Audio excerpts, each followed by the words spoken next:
Hello friends, Hindi classes bye Anjali में आप सभी का बहुत-बहुत स्वागत है। तो आज हम लोग पढ़ेंगे कारक, उसकी परिभाषा, भेद व उदाहरणों को जानेंगे। तो अपनी वीडियो को आज मैं स्टार्ट करने से पहले आपसे कुछ कहना चाहूँगी कि अगर आपको मेरी वीडियो समझ में आ रही हैं, पसंद आ रही हैं, तो प्लीज़ मेरे चैनल को सब्सक्राइब करना मत भूलिएगा। और लोगों तक मेरी वीडियोस पहुंच सकें, उनको इसका फ़ायदा पहुंच सके, तो प्लीज़ इसे लाइक और शेयर ज़रूर कीजिएगा। तो आइए जानते हैं कि कारक क्या होते हैं। तो कारक की सबसे पहले इसका शाब्दिक अर्थ जान लेते हैं, क्रिया को करने वाला। क्या कहा जाए तो ये इस प्रकार है कि प्रत्येक वाक्य में जो प्रयुक्त संज्ञा और सर्वनाम पद होते हैं ना, उनका क्रिया के साथ कोई ना कोई संबंध होता है। तो संज्ञा सर्वनाम का यही जो रूप है, जो उसका संबंध क्रिया के साथ बताता है, वही कारक कहलाता है। तो किस प्रकार, आइए देखते हैं। यह सामने दो वाक्य लिखे हैं। अर्जुन ने चिड़िया की आंख पर निशाना लगाया। गुरुजी ने पांडवों से कई प्रश्नों के उत्तर पूछे। तो इन दोनों वाक्यों में आप देखोगे मैंने कुछ शब्दों को रेखांकित किया हुआ है। जैसे यहाँ इसमें है ने, की, पर, और इसमें है ने, से और के। तो वाक्यों में प्रयुक्त ने, की, पर, ने, से, के कारक के चिन्ह हैं। ये संज्ञा, सर्वनाम, क्रिया, कर्म आदि का परस्पर संबंध जोड़ रहे हैं, आपस में उनका संबंध बता रहे हैं। यदि इन्हें हटा दिया जाए तो वाक्य अपना अर्थ खो देते हैं। अतः कारक वाक्य के शब्दों का परस्पर संबंध बनाने का कार्य करते हैं। तो इसके अंदर क्या है कि अब जैसे ये ने है, की है, पर है, और यहाँ पे ने, से और के है। अगर मैं इन्हें हटा दूं तो देखो ये वाक्य क्या निकलेगा। अर्जुन चिड़िया आंख निशाना लगाया। तो ये अपने आप में कोई अर्थ नहीं दे रहा है, थोड़ा-सा अटपटा सा लग रहा है, सुनने में भी अटपटा लग रहा है और कोई मीनिंग भी नहीं निकल रहा है इसका, ठीक है? और जैसे ही मैंने यहाँ पे ने, की और पर लगाया, तो इसका अपना एक मीनिंग निकलता है कि अर्जुन ने चिड़िया की आँख पर निशाना लगाया। तो कहने का तात्पर्य ये है कि जो संज्ञा या सर्वनाम शब्द होते हैं, उनका वाक्य में आने वाले क्रिया शब्द या अन्य शब्दों से, तो वाक्य में जो शब्द लिखे हुए हैं उन्हें पद कहा जाता है। तो मैं ये कहूँगी कि यहाँ पे जो संज्ञा और सर्वनाम पद होते हैं, उनका क्रिया में आने वाले क्रियापदों से या वाक्य में आने वाले और पदों से जो संबंध दर्शाते हैं, वो जो शब्द हैं, जैसे ने है, की है, पर है, ये आपके क्या है, कारक चिन्ह है। इन्हें विभक्ति और परसर्ग भी कहा जाता है। दूसरा वाक्य भी इसी प्रकार है। गुरुजी ने पांडवों से कई प्रश्नों के उत्तर पूछे। अब जैसे ही ये मैंने ने, से और के हटा दिया, तो ये क्या बन जाएगा, गुरुजी पांडवों कई प्रश्नों उत्तर पूछे। थोड़ा सा अटपटा है, मीनिंगलेस है, तो इसको यहाँ पे मीनिंगफुल बनाने के लिए, इसका कोई ना कोई अर्थ निकले, इसको अर्थवान बनाने के लिए, हम अर्थपूर्ण करने के लिए हम यहाँ पे ने, से और के का प्रयोग करते हैं। तो ये अपना एक अर्थ देता है हमें। जो जैसे इसका अर्थ निकल रहा है, गुरुजी ने पांडवों से कई प्रश्नों के उत्तर पूछे। तो हम इसको इस तरह से परिभाषित करेंगे। संज्ञा या सर्वनाम का क्रिया के साथ संबंध जोड़ने वाले शब्द कारक कहलाते हैं। संज्ञा या सर्वनाम का संबंध क्रिया या दूसरे शब्दों से बताने के लिए उनके साथ जिन चिन्हों का प्रयोग किया जाता है, उन्हें परसर्ग या विभक्ति कहते हैं। जैसे अभी आपको मैंने पीछे बताया था, जैसे ने, को, से, पर, का, की आदि, ठीक है। तो ये कारक जो होते हैं, इनके 8 भेद होते हैं। कौन कौन से? कर्ता कारक। कर्ता कारक के जो विभक्ति चिन्ह हैं, जो हम वाक्यों में जब हम प्रयोग करते हैं ना, तो हम किस तरीके से करते हैं, ने का प्रयोग करते हैं, कर्ता ने। और ने के बगैर भी हम वाक्य में कर्ता कारक दर्शाते हैं, और उसे कहा जाता है शून्य।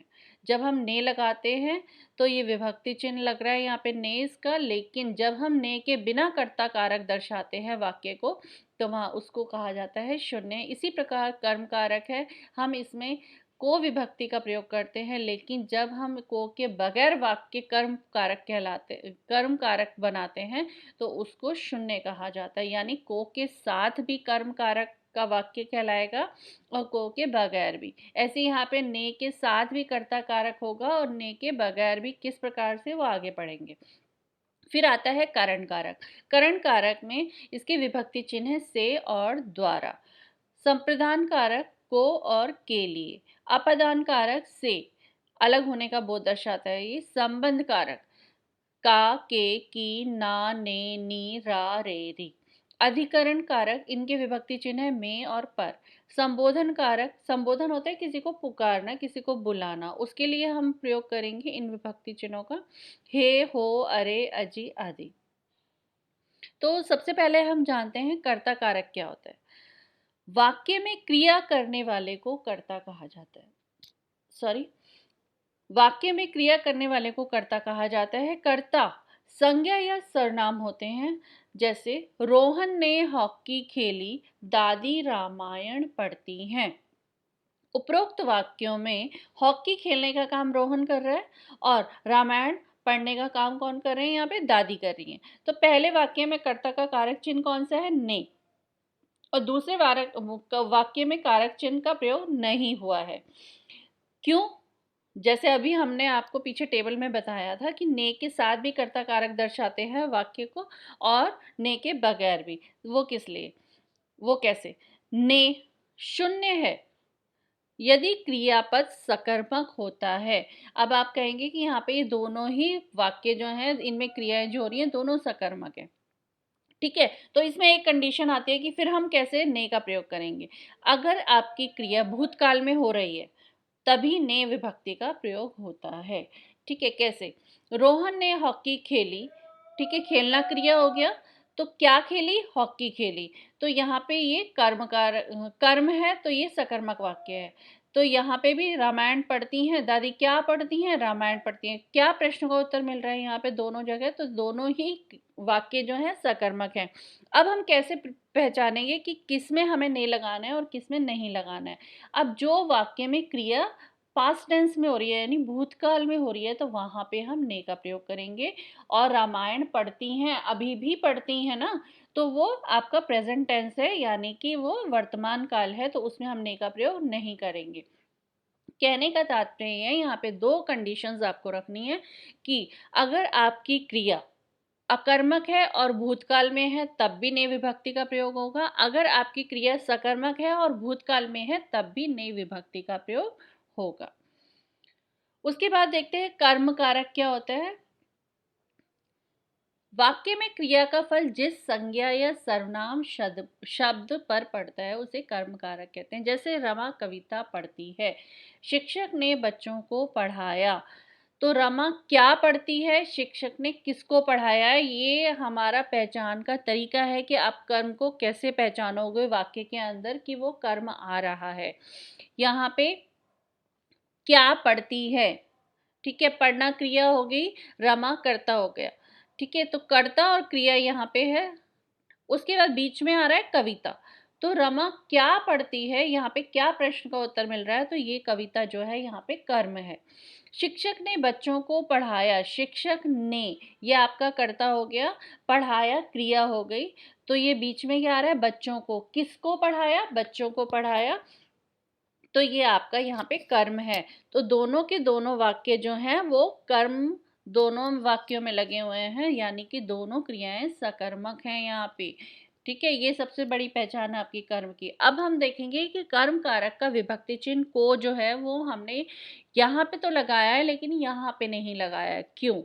अप्राणीवाचक कर्म के साथ को नहीं लगाया जाता। अप्राणीवाचक कौन से होते हैं? जिनमें ना जिनका जन्म हो रहा है ना मृत्यु हो रही है, सांसें जिनकी नहीं चल रही हैं, वो अप्राणीवाचक हैं। जैसे कविता, ठीक है, ये अप्राणीवाचक है। बच्चे जो हैं वो प्राणीवाचक में आएंगे, तो यहाँ पे प्राणीवाचक के साथ हम को का प्रयोग करेंगे, अप्राणीवाचक के साथ हम को का प्रयोग नहीं करेंगे। इसके बाद देखते हैं करण कारक क्या होता है। जिस साधन या माध्यम से क्रिया होने का बोध हो उसे करण कारक कहा जाता है। कैसे? जैसे माँ बेलन से रोटियां बनाती हैं, समीर बस द्वारा स्कूल जाता है।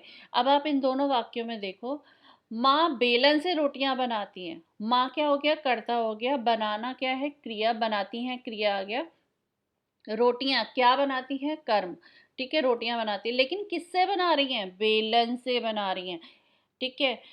समीर स्कूल जाता है, समीर कर्ता हो गया, जाना, जाता है आपका क्रिया हो गया, स्कूल, ठीक है। उसके बाद किसके द्वारा जा रहा है, बस द्वारा जा रहा है।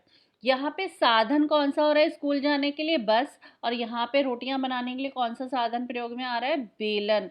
तो आप अगर किसी काम को पूरा करने के लिए किसी साधन का, किसी वस्तु का प्रयोग कर रहे हो, तो वो आपका करण कारक कहलाता है। इसमें ये चीज़ ध्यान रखनी है आपकी, जब आप क्रिया कर रहे हो, कोई काम कर रहे हो आप, तो वो काम आपका किस वस्तु के द्वारा पूरा हो रहा है, किस साधन का प्रयोग कर रहे हो आप, उस काम को पूरा करने के लिए, तो वो आपका करण कारक में आ जाए। उपर्युक्त वाक्यों में रोटियाँ बनाने का साधन बेलन है और स्कूल जाने का साधन बस है, अतः ये करण कारक हैं।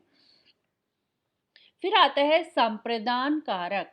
कर्ता जिसके लिए काम करता है या जिसे कुछ देता है उसे संप्रदान कारक कहा जाता है। जैसे मरीज के लिए दवाई लाओ, किसी के लिए आप कुछ काम कर रहे हो ना, मरीज के लिए काम कर रहे हो, ठीक है, उसके लिए दवाई ला रहे हो, तो अब यहाँ पे किसी के लिए कुछ काम कर रहे हो। मैंने दीदी को उपहार दिए, या देने का काम हो रहा है कि आप किसी को कुछ दे रहे हो, आप दीदी को उपहार दे रहे हो, ठीक है। तो यहाँ पे पहले वाक्य में हम देख रहे हैं किसी के लिए कुछ करना या किसी को कुछ देना, ये दोनों कंडीशंस अप्लाई होती हैं इसके अंदर। आपको ये दोनों बातें ध्यान में रखनी है कि संप्रदान कारक में आप किसी के लिए कुछ करते हो या फिर किसी को कुछ देते हो।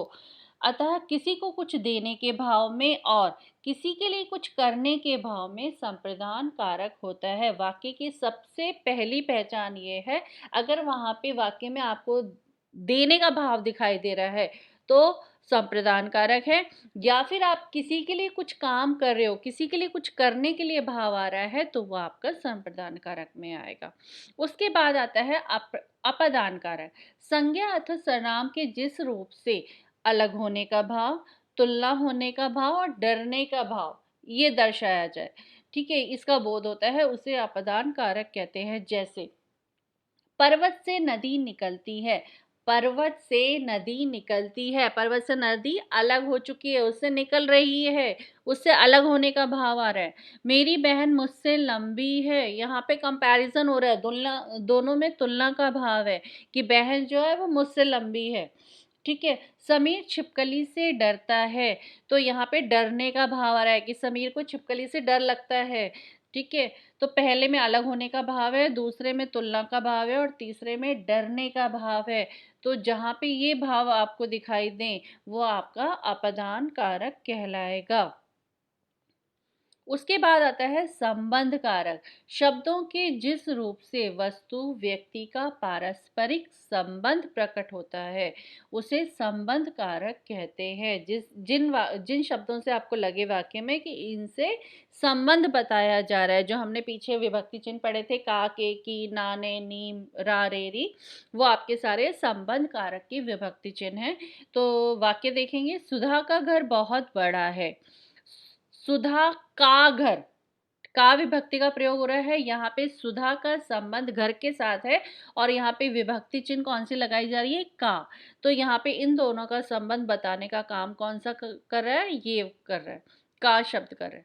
तुम्हारे पिताजी दिल्ली गए हैं, तुम और पिताजी का जो संबंध है रा रे री, वो संबंध कौन बता रहा है, रे, ठीक है। तुम्हारे पिताजी, तुम्हारा और तुम्हारे पिताजी का संबंध इससे दर्शाया जा रहा है, रे से। तो हमारे इसके कौन कौन से विभक्ति चिन्ह है, का, के, की, ना, ने, नी और रा, रे, री। अधिकरण कारक, वे कारक जिनसे क्रिया के स्थान का पता चले, उसके आधार या आश्रय का बोध होता है, उन्हें अधिकरण कारक कहते हैं। जैसे खाना मेज पर लगा दिया है, बोतल में दूध बचा है। तो यहाँ पे खाना मेज पर है, उसकी जगह बता रहा है ना, वो मेज पर है। बोतल में दूध बचा है, वो उसकी जगह बता रहा है कि बोतल में है, दूध बोतल में है। अब आप ये देखो, इन यानी में, तो बोतल में है और यहाँ पे खाना मेज पर है। तो यहाँ पे दो शब्द लगेंगे, पर और में, जब आप अधिकरण कारक दर्शाओगे उसके लिए। तो आपको ये स्थान बताएगा, उसकी जगह बताएगा, उसका आधार बताएगा, वो कहाँ पे है, ठीक है, वो वस्तु कहाँ पर है, ये आपका अधिकरण कारक कहलाएगा।